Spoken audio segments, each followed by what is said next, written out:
militia. I don't know. Is there a way to post stuff in the description? Just like there should be. I'll try to post the links for every video that we watch here tonight. Okay. Tonight.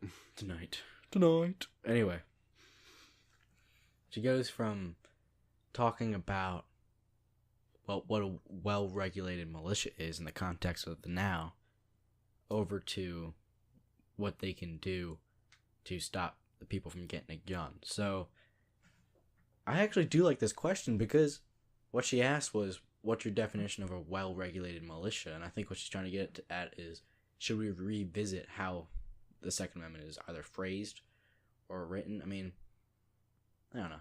It's a topic to talk about because,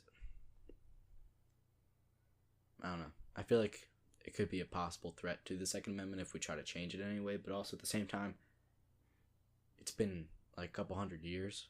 Mm-hmm. Should we revisit some of it at least? I don't know.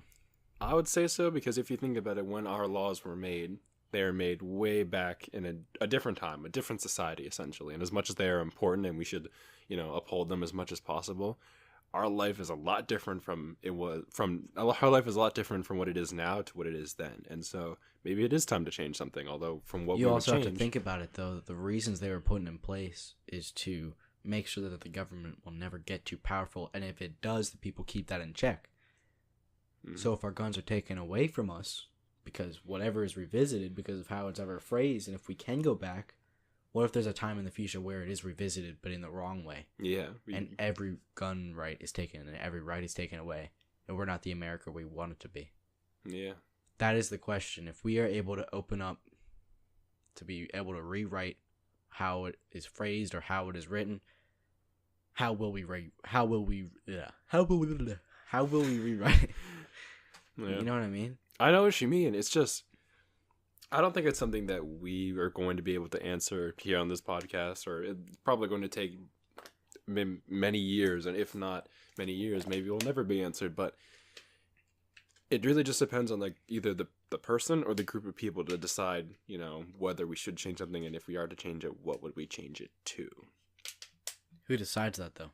Exactly. I mean, look, no one agrees in the government right now. Just look at the shutdown. I know.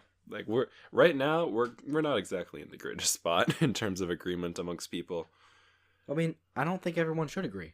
No, they shouldn't. I think a good healthy amount of disagreement is needed in a good functioning free society. Yeah, it leaves room for change, which is what's always going to be happening. We shouldn't specifically always stick to something. And it keeps everyone in balance. Yeah, as long as it's respectful, disagreement. It definitely isn't respectful right now. Yeah, that's what I mean. Not that it's like, oh no, people have differing opinions. No! That's perfectly fine and okay, and everyone should. By the way, every time you scream, you just scream the word no, I just see this giant spike in the audio. We're just softly talking and then, no! Want me to clap again? No. Dang. So, that's basically, do you have anything else to say about that? No, I got nothing else to add. Should we just make the Gillette commercial a second podcast?